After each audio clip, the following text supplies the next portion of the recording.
I don't know. And so I got a lot of quote tweets that were like, "Oh, so you want me to find commonalities with people who want me?" No, I don't. I don't do that at all. If anyone wants you, don't interact with them, don't talk with them, kick them out of your communities. You know, I gotta say, there's something really satisfying with using your political and ideological opponents' logic against themselves.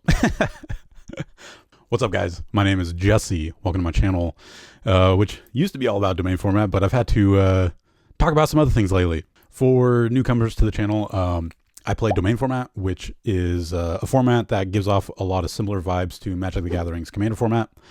It's played with Yugioh, 60-card singleton, Deckmaster, 4-player, free-for-all games. It is genuinely the most fun I've had playing Yu-Gi-Oh! And I've had a great time getting into making Yu-Gi-Oh! Content for the last few years. And in getting into the community, situations arise where you'll end up hanging out with people who maybe don't exactly agree on, everything political or philosophical. Up until recently, I tried my best to be as open-minded about things I didn't exactly agree with or think is necessarily healthy. For clarity's sake, I am a Christian conservative. I voted Trump 3 times.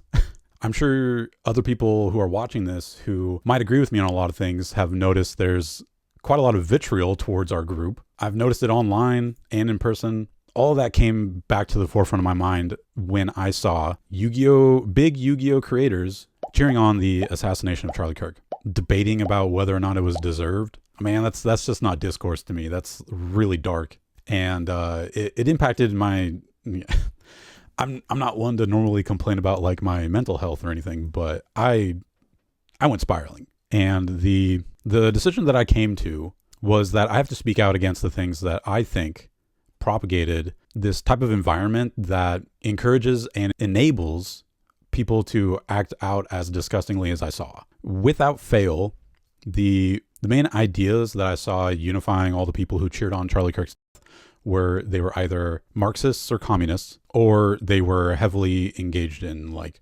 propagating gender ideology or trans ideology. So I'm going to be going over why the honestly unchecked support for trans ideology in pretty much all TCG spaces, it feels wrong to me, and I would argue that it's even harmful, and on top of that, extremely hateful, toxic, and dangerous.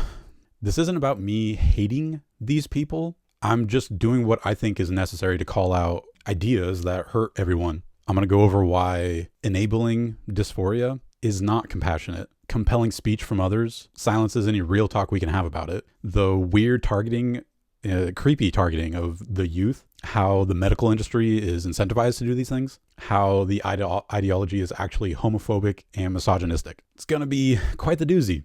I know this video is going to get a lot of hate and angry people.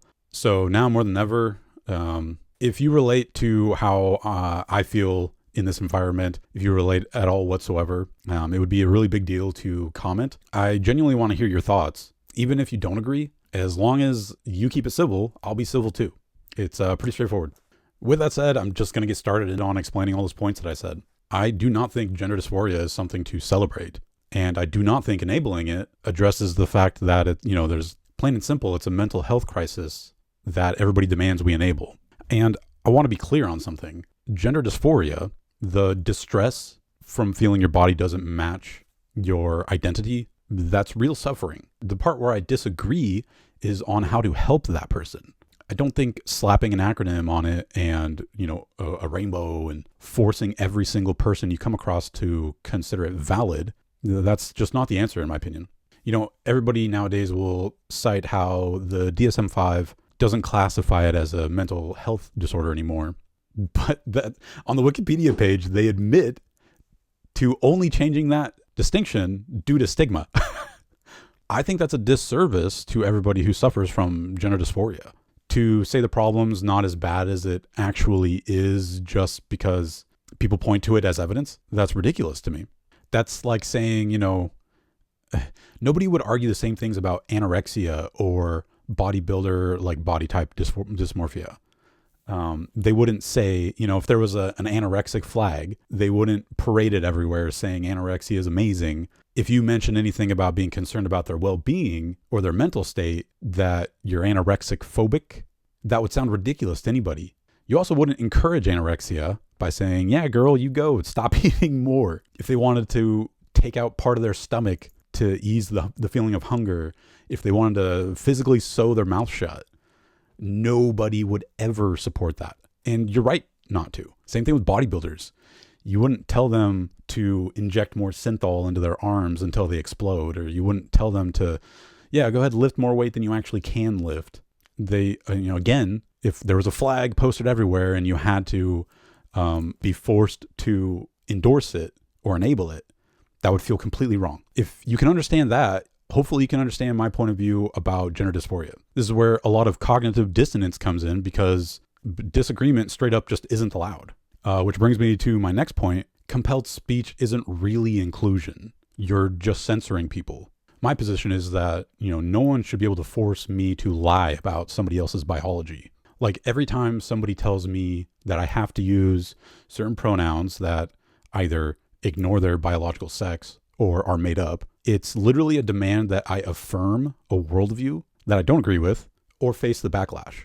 like how Konami will ban people from the game. And I believe Konami's only doing this because there's plenty of companies in the US that will do things like fire people, or the groups within, the Yugioh Twitter sphere that will call anybody, this or that for non-compliance. That stands against free speech, in my opinion. More along the lines with that Konami policy, they can even enforce that for offsite behavior. Again, seems completely unfair to me. But unfortunately, the repercussions for this, I think, goes much farther than just getting banned at, a Konami event. Specifically because, the group of Yu-Gi-Oh players can range very wide. I played the game when it came out, and now I'm a grown man with a house and a kid, everything. But one aspect I've seen from a lot of pro-gender ideology folk is that there's a very concerted push to exposing these ideas to children. Trans activists specifically target schools and online spaces with a younger crowd with all this gender ideology stuff. And from my experience, there's also been a really strange uptick in teachers pushing this stuff in their classrooms. Last I checked, Ava was a teacher who it was pretty open about talking about this stuff. But they also like to say weird stuff like this, talking about castrating all boys and then doubling down on it. I have no problem saying that this is a disgusting thing to say, but when faced with, if I were to say that, people would just say, oh, you just don't like Ava because they're trans. No, I think saying these things is wrong. Especially, if Ava's willing to say this on Twitter, what's Ava saying in the classroom? That's not education. It's grooming curiosity into confusion.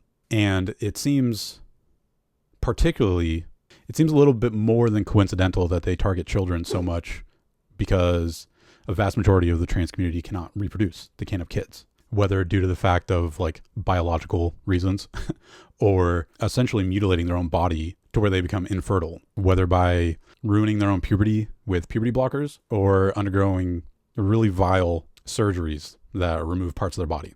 I think by demanding to enforce everybody to be super positive about the trans ideology around children, it exposes these children to these ideas early, not necessarily the surgeries or the puberty blockers right away, but it gets their foot in the door with them by seeing all these people be super positive about what I think is a harmful ideology. And as a parent myself, I think parents are the ones who have the right to introduce these things to their own children on their own terms. There's plenty of evidence that early exposure causes kids to make, lifelong decisions with their own body, which everybody would agree on every other subject that causes long-term change to a child's body, that you should just wait till you're 18 when you're an adult. Tattoos, you can't get them.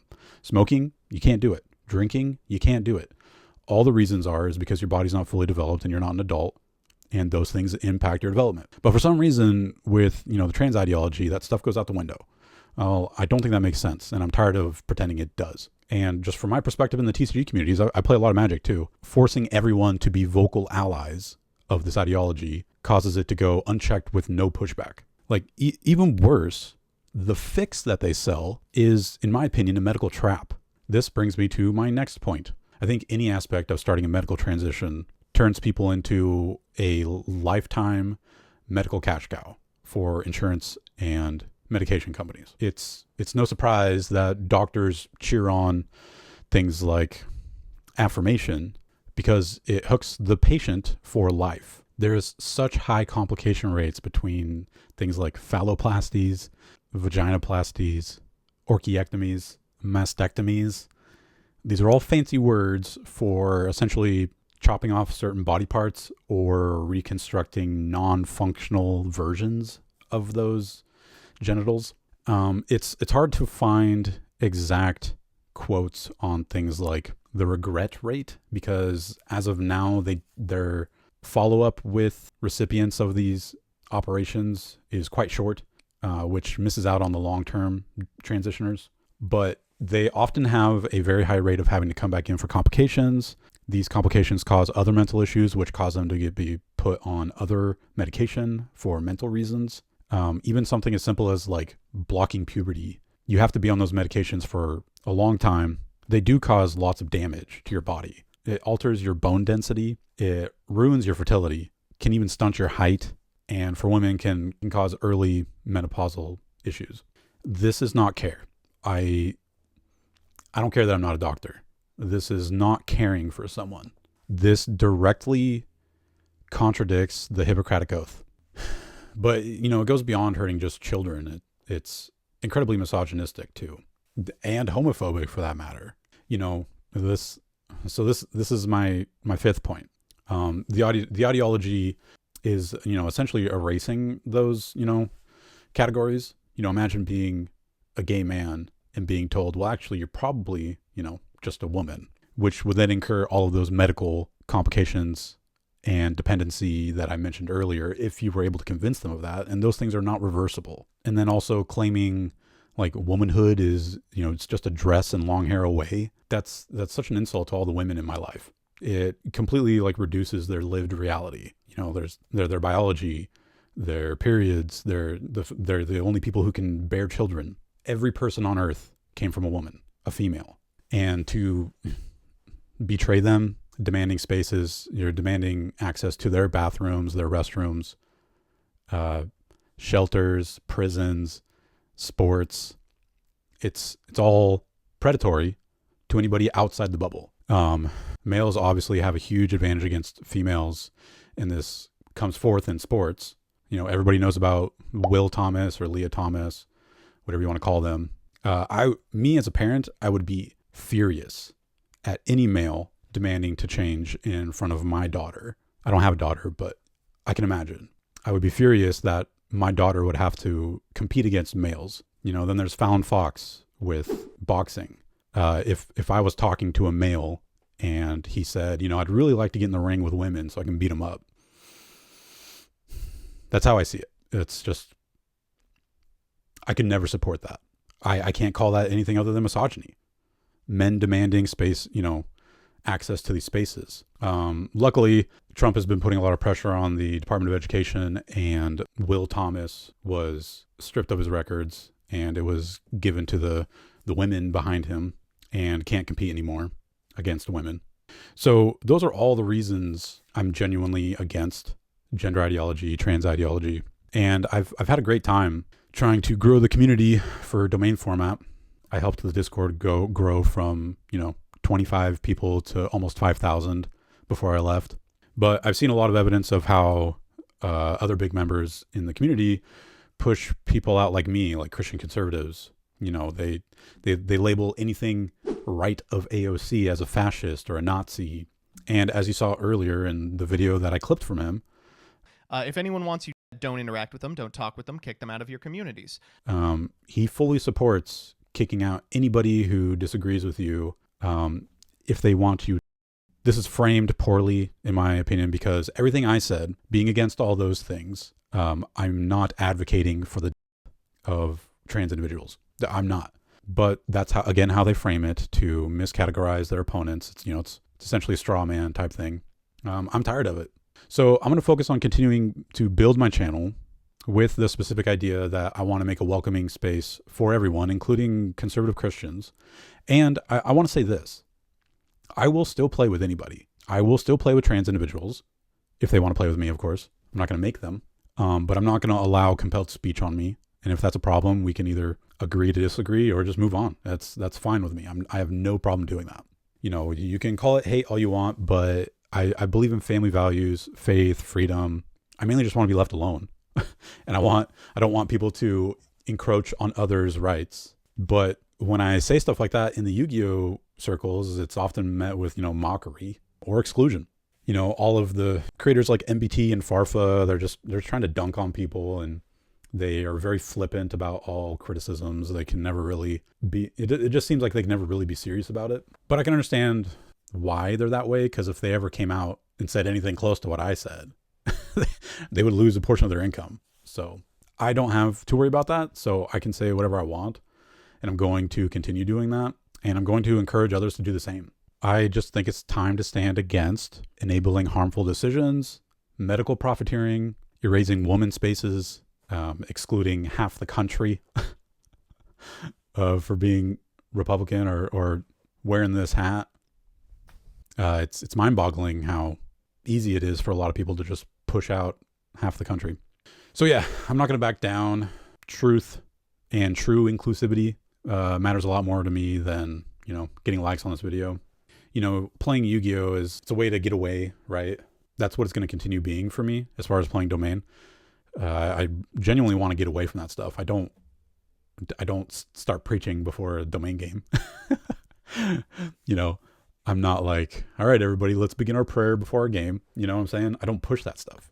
It should be a refuge for everyone rather than a battlefield, like a literal ideological battlefield. So again, I'm going to remind everyone that I would love to hear everybody sound off in the comments. Have you felt this exclusion from left-leaning Yu-Gi-Oh YouTubers? Do you think I got it completely wrong? Should I be excluded permanently, forever? I'm welcome to hear any stories, as long as they're cordial. I'm starting back up my Discord. There will be a link below. It's only going to work for the first 100 people, so get it while you can. And if you're just going to join to troll, I'm going to find out and just kick you. That's all I got to say. I'm back. Christ is King. I'm working on Domain video. See you guys later.